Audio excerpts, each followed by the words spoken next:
The Eagles are in desperate need of a youth movement, especially on defense. After suffering back-to-back blowout losses against the top threats in the NFC, it's become clear that there are things that need to change. In particular, the back end of this defense has looked old and slow, and when factoring in that the Eagles will need to beat either one or potentially both the 49ers and Cowboys in the playoffs, they need an infusion of athleticism. Those teams are explosive on offense, and it's proven difficult for the Eagles to keep up with. After the Cowboys game, I initially didn't want to do a film review of the game and felt it was a good time to talk about the state of the Eagles from their coaching staff to their roster construction. My next video is going to talk about the coaching staff, but I saw some things on film that caught my eye. The first place I want to start with is Kelee Ringo. I know what you're thinking. Am I really going to bat for the same Kelee Ringo that got called for 2 penalties on 1 play and still gave up a catch? The guy that gave up a 39-yard deep bomb on 3rd and 5? The same guy that got hurdled by a tight end?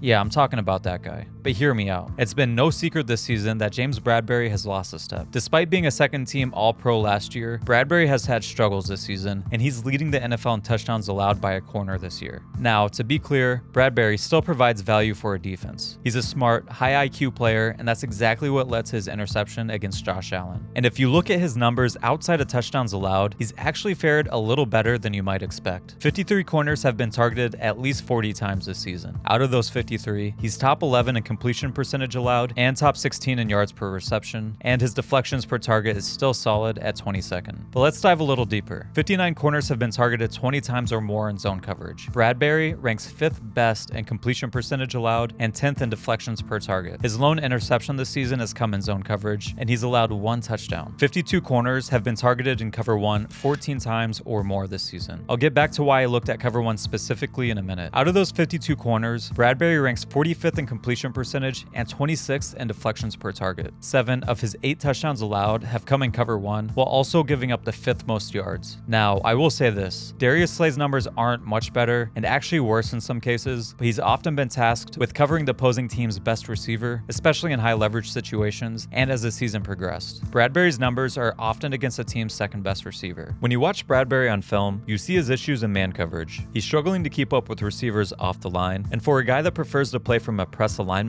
that's an issue. When he's beat in coverage, he looks to have lost the makeup speed necessary to recover, and when he's having to sell out to not get beat deep, that makes it easier for receivers to beat him on curls and comebacks. In addition to that, it's become more common where he's impatient when in press, often reacting to initial fakes and setups from receivers. I'd have to imagine that's in part due to not trusting his ability to run with receivers on speed releases. This isn't specific to man coverage, but when he plays from off alignments, there's times where he's quick to flip his hips, likely trying to compensate for his declining athleticism. When his hips do get flipped, there's a lot of reps where he's struggling to transition and break back on the ball. Here's the issue. The Eagles want to be a man coverage team on 3rd down. They are 2nd in the amount of cover 1 they've used on 3rd down pass plays this year, 5th highest by percentage of pass plays on 3rd down. When factoring in total man coverage usage, they are 3rd in the NFL on 3rd down. If you haven't been paying attention, the Eagles have the worst 3rd down defense in the NFL. And thanks to some stat pulling by Dave Zangaro, the defense has had a historically bad stretch of 3rd down defense in the past few games. For his part, Bradberry has given up 9 catches on 11 targets for 127 yards and 4 touchdowns when the Eagles play cover 1 on 3rd down. When teams know the Eagles are going to be in man coverage, they are going at Bradberry. So let's get back to Kelee Ringo. Against the Cowboys, he had an up and down day. There were some obvious bad plays, but when you look at his reps, you can see a lot to build on. First things first, Ringo is a prototypical height, weight, speed corner that scouts love. He's a shade under 6'2", weighed in at 207 pounds at the combine, and ran a 4.36 40. There are not a lot of corners in the world that have that combination of size and athleticism, and that shows on film. He is patient when he presses receivers, letting them dance at the line of scrimmage before reacting to the release. He trusts that he has the speed to get in phase. Look at how much Kelee forces the receiver to run around him at the line of scrimmage because he doesn't immediately panic and open his hips up. The receiver ends up squeezing himself to the sideline, which gives the quarterback less space to put the ball if it were a go route. As Ringo is running with the receiver, there's no panic and he's under control, taking a good angle to reconnect and get in phase for a deep route while also being able to plant and break with the receiver as he stops his route.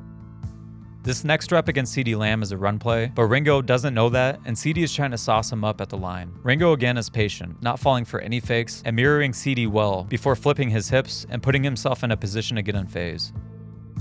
Again, Ringo is calm, this time in off coverage against Brandon Cooks, with no help defenders as the Eagles run cover 0. He trusts that he has the speed to stay with any receiver, which allows him to sit on routes in case there are any quick throws. This is Ringo's first game action outside of special teams, but really he's been working on his press coverage this whole season as a jammer on punt return. The way the Eagles set up their return unit, they most often have Ringo and Josh Jobe pressing the gunners by themselves. There's a lot of correlation between the actions of a press corner and what the jammers on punt return do. Britton Covey has been one of the best punt returners all season, and although much of that is a credit to him, he wouldn't be where he is today without the job Ringo has done this year. There are a ton of reps where Ringo is stonewalling guys at the line of scrimmage or down the field. You can see his patient feet and his athleticism to get himself in phase after the initial release. On this play, the Eagles aren't setting up a true return because they're sending an all-out rush trying to get a block. But because of the job that Ringo does on this play, and Josh Jobe as well, Covey has a ton of room to work with. If you want to get more work in the NFL, you take the role that you're given and you excel at it. Ringo has more than excelled in his efforts as a jammer, and those skills he's been developing all season translates to corner. Now, Ringo still needs to work on his game. One of his knocks coming out of college was that he needed to work on his ball skills, and that showed up on the big play he gave up against Dallas. He does a good job initially getting back in phase, but as he looks back, Gallup extends his arm enough to keep Ringo off of him. Kelee probably looked back a little early and should have been waiting for that arm to get extended so he can knock it down and then get in better position to lean and look. But here's the thing, Next Gen Stats have this at a 17.3 completion probability, which was Dak's most improbable completion of the season. On top of that, Ringo hit a speed of 21.5 miles per hour on this play. For comparison, James Bradberry has hit a top speed of 19.1 miles per hour this season. He maxed out at 20.4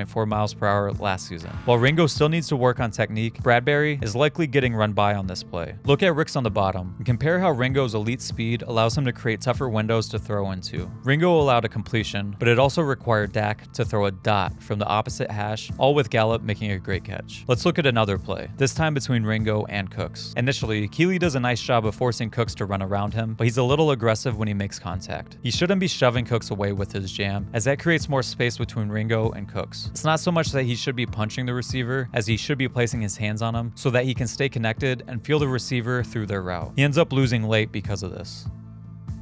On the play where he got a penalty, he does a good job initially. He's patient at the line and has good eye discipline. But when the receiver breaks down, he reaches his hand out and gets it caught on the receiver's face mask. If Cooks wants to run his route so wide that Ringo can't get his hands back on him when he breaks, then he just needs to motor down and break back to the ball without reaching his hands out. When he does plant and break, he gets his eyes back to the ball. With this much space between himself and the receiver, he needs to first get his eyes on the receiver and break to him, then look back to the ball when he's already running on the right line. This will put himself in a better position to get a pass breakup. There was another play against CeeDee Lamb where he got a little handsy at the top of his route, and that's something he'll need to work on, like many young corners do. Let's look at one more play with Ringo. He got hurdled by Jake Ferguson, which is obviously not a great play for him. But there's three things about this play. First, his ability to break, accelerate, and close space is something that this slow defense needs. He torpedoes himself and misses the tackle, but he gets downhill quickly. Second, he hasn't faced any live tackling situations while playing cornerback since August. A rookie playing his first meaningful reps, I can understand his aggression, attempting to make a big play in order to earn some more playing time. And third, he throws his whole body into Ferguson but gets hurdled. For a team that has lacked physicality from many of their defensive backs, I'm not mad at seeing a guy willing to throw his body into a significantly bigger defender. Obviously, for Kelee's health and for the betterment of the team, we hope that this isn't a recurring issue. But for the reasons listed already, I'm not going to hold this play too much against him. I want to see more. Right now, I'm not arguing for Ringo to start over Bradberry, but over the next stretch of games, I think they should find ways to get Ringo some more reps and see what type of development he can make. For all of Bradberry's experience and knowledge, it's not making up for his decline in athleticism. That really caps his ceiling, and teams are taking advantage, especially in man coverage. Ringo is a rookie and still needs work, but his athleticism that we've highlighted gives him a greater ceiling. You can fix the technique stuff, but you can't make a guy faster. At a position where speed really is important, Ringo has an upper hand on Bradberry. They are both at the opposite ends of their careers. Bradberry is pretty much maxed out on his technique and skill, but is declining in athleticism, while Ringo is maxed out in athleticism with still a lot of room to grow in technique. If Bradberry is playing at a higher level, then I wouldn't be discussing this. But considering these issues have been persistent all year, the Eagles should start giving looks to their players with higher upsides. Like I mentioned earlier, Bradberry is still a good player in zone coverage. It's man coverage where he's being exposed. And with the Eagles wanting to play a lot of man coverage on third down, I think Ringo should get some work in third down packages. He doesn't need to exclusively play in man coverage on these plays either. He played well in zone coverage against the Cowboys, though he wasn't really involved in any play plays, but just having his speed on the field helps to close windows for the offense and create big plays for the defense. In regards to Bradberry, he doesn't necessarily have to be taken off the field in these packages. Against the Cowboys, they played Bradberry in man coverage on tight ends and a few times as a dime linebacker in zone coverage. He was likely only doing this because of Reed Blankenship leaving with injury, which meant Byard couldn't play that dime linebacker spot anymore. But that does give the Eagles more flexibility in their packages. Bradberry has the size to match up with tight ends, and I'd be intrigued to see him in this role more as his career progresses. You might think I'm crazy for suggesting Ringo get reps over Bradberry on third downs, but Brad's given up 9 catches on 11 opportunities when targeted in man coverage on third down. You might as well give Ringo a look if that's the production you're getting from the starter. Now, I don't think the coaches will do that. It would take a lot of balls, and most coaches generally aren't inclined to take risks like that during the season. If Ringo gets more time, he's gonna give up plays. Most fans are impatient when it comes to development, so when he inevitably gives up those plays, the coaches are gonna get heat for putting him on the field. But the best way to develop a player is for them to get live game action and then coach up their mistakes. We've seen that start to pay off for Sidney Brown lately. The Eagles used him in packages throughout the season, and while there have been some rough moments, you can tell the game is really starting to slow down for him lately. He's playing under control, more confident and comfortable, and he flashed several times against the Cowboys. Again, the speed he provides on the back end is something very much needed for this team. Sidney's play is getting to a point where he's making it harder and harder for the coaches to keep him off the field. He should also continue to be involved in those third down packages with Ringo while playing the middle post when in man coverage. He has so much range back there to take away the middle of the field. Overall, we've been calling for more dime package looks, and we've been seeing that lately on third downs. But I think with Blankenship, Byard, and Brown, the Eagles can go to more dime package looks on second down as well. We just saw the disruption that Dallas created with all of their speed on the field. They use dime personnel on 60% of their plays and still have a top 5 defense. They've leaned into the philosophy of getting their best players on the field as much as possible. The Eagles' best grouping of defenders and their back 7 involves their 3 safeties, Cunningham, and Darius Slay. The Eagles need to find more ways to get those groups of players on the field at the same time, even if it's not third down. The Eagles' defense had a rough couple of games against their NFC foes. Giving Kelee Ringo and Sidney Brown more reps over this final stretch of games will lead to some rough patches, and of course winning the next 4 games are important. But what I think is more important is being honest with themselves and looking at ways to give their defense a better chance to keep up with those teams. A youth movement might be just what they need.